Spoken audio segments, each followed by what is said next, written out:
You're listening to the Ask Drone U podcast. You ask, we answer your drone questions. Whether you're here to turn your passion into profit or you simply fly for fun.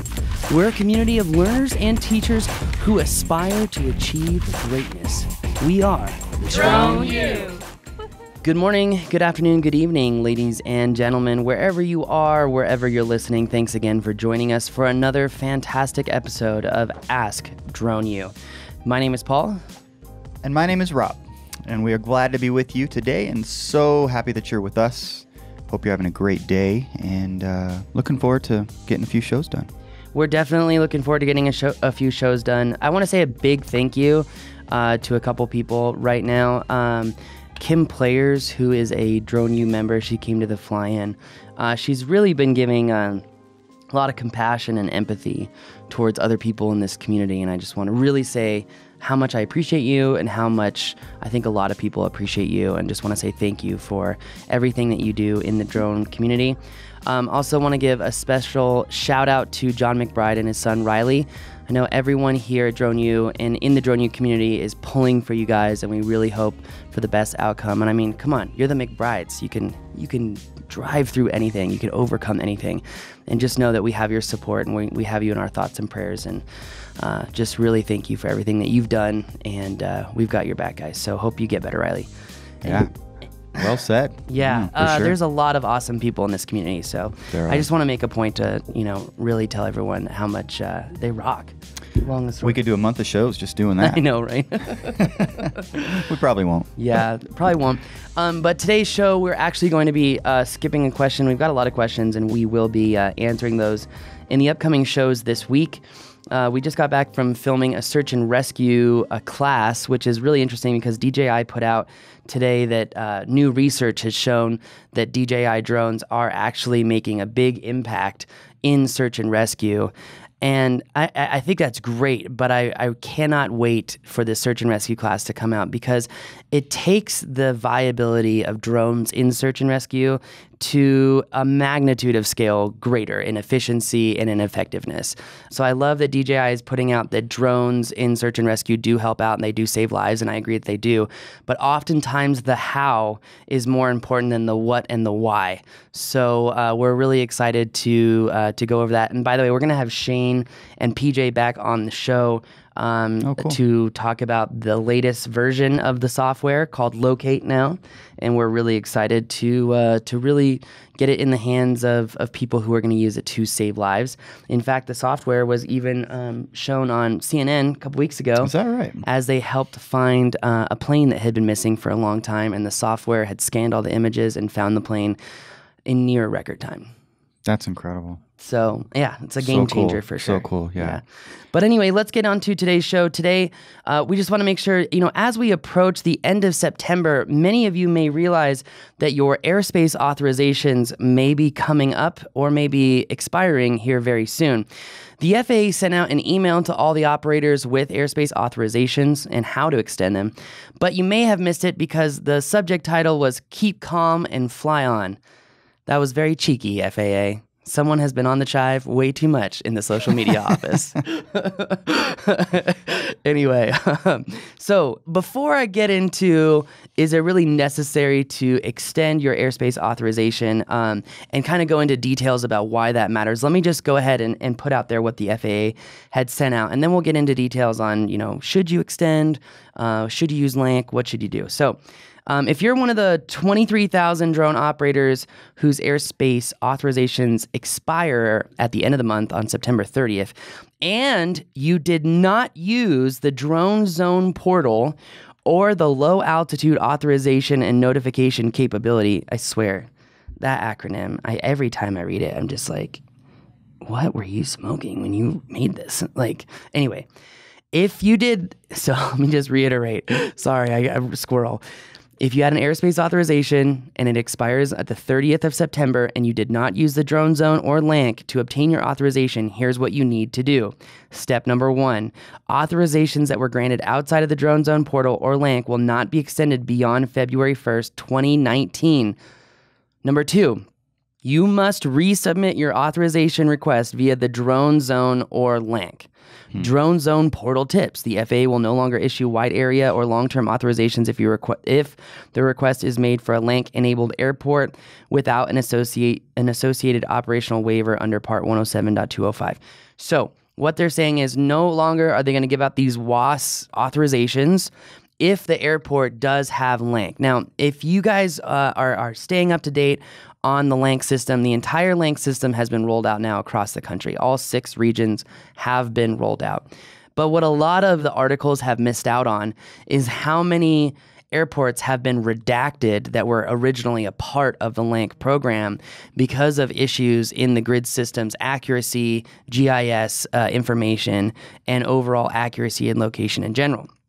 I think the best example of this, again, is if you look at Dallas Executive and DFW, you'll notice down on I think it's the southwest corner of the airspace, that those 2 airspaces almost come into contact. But there's an area below the shelf in that same zone that is not controlled airspace. Yet, if you were to go to the UAS FM map on the ArcGIS FAA website, you would see that they actually say it's restricted to a certain altitude. And that is just the example that I personally know of. I know there are examples all over the country where this is happening, and I think that's why we're seeing the redaction of these airports so that they can make these corrections and roll them out, which, it's understandable. Everyone makes errors, and I think as we're all humans, and yeah, it's very difficult to be perfect all the time. It's best to do that and get it right and get it back on. True. It's pretty straightforward. Now, should you be extending your wide area authorizations? If you have an authorization that gives you permission to fly in certain areas or zones that the UAS-FM map does not have, then you should extend. If there is an airport that is not included in LAANC in a 300-mile radius and you have an authorization, you should probably renew it. But most people I'm finding are not renewing, I shouldn't say that. A few people that I've talked to are not renewing their authorizations because LAANC is available. But again, you do want to extend those authorizations if, number 1, you have an area to fly that's not available on a UAS FM. Number 2, if it's a very specific project that, again, would need continual airspace authorizations over time, meaning you're doing a construction site, you're doing cut and fill all the time, and you need to have that authorization every single day, blah, blah, blah. Yes, I get it. LAANC could be kind of a pain. Now, the fact that we have to just resubmit the whole thing through the Dronezone seems a little redundant to me. I would just literally, for me, I'd be like, here's my approved authorization, and please extend it. Boom. So it sounds like clearly they have separate databases and they're trying to get everything into the same database, and they're putting the onus on the pilot to help them do that. True. Yeah, I'm interested to hear how many people will be extending their authorization. So one of the things that they say is that if you make a request under Part 107.41 in the Dronezone and ask for a wide area or long-term authorizations, I was just talking about why, there are different types of authorizations. So if you go to the Dronezone and ask for a wide area long-term authorization without an associated operational waiver, you will be sent a denial notice stating that you must apply for a specific date and location that can be reasonably flown in 1 day. As an alternative, consider using the LAANC automated capability. The FAA's website has a list of airports where automated authorization under LAANC are available. They really don't make it easy on you. I mean, yeah. So yeah, that's the news for today, guys. DJI is touting search and rescue. FAA says if you need to extend your authorizations, you can do so, but you have to do it through the Dronezone, and they're only going to be extended to February 1st, 2019. Otherwise, you have to use the LAANC system. So on that note, what is and I don't expect an exact number, what's the latest on the number of cities or airports on the LAANC system? Because there are a bunch that came out recently, right? Yeah, all 6 regions in the United States are ready to go.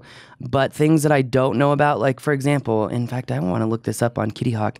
If I go to Puerto Rico, which is not in the continental United States, it's an unincorporated territory of the United States. We don't really act like it, but it is. I wonder if that's in the LAANC. Like, that's a good question. Yeah. But most major airports are now. Is that right? Is that accurate? That's not fair to say because a lot of major airports have been redacted. That's true. So DFW and Houston area airports have both been redacted. So it really screws people who are trying to get that low altitude authorization notification capability, whatever you guys call it. Why can't it just be like instantaneous airspace authorization? IAA. That's so much easier to say. I don't know. It could be. We But it's not. could probably have a debate in the drone lounge about all the names we could give LAANC. Yeah. We should start with a cool acronym and then work backwards, although I think that's what they did. Yeah, all my acronyms would be probably not appropriate for the show. That's probably true. Anyway, guys, that's going to do it for us today. If you have a question, go to askdroneu.com, upload that question. If you haven't heard, you can actually try out DroneU now for $1. A lot of people have been trying it out, and a lot of people have been staying. In addition, we have a couple new classes, and I want to see who notices what's new on the site. So check it out. Again, thank you so much for listening. Without you, we wouldn't be here, and I do mean that, so thank you very much. Again, for everyone out there in this community, thank you for being amazing people, and thank you for making the DroneU community one of the most positive and optimistic places in Facebook groups. Thank you, guys. Yeah, indeed. And if you do decide to take advantage of that offer, we'd love to have you. Make sure you get into the community, the Facebook community, right away, because there's a ton of value in that aspect of it, and you need to be a part of that to get the full value. So, and to see what the whole picture looks like. Totally. Cool. That's going to do it for us today, guys. My name is Paul. I'm Rob. This is Ask Drone U.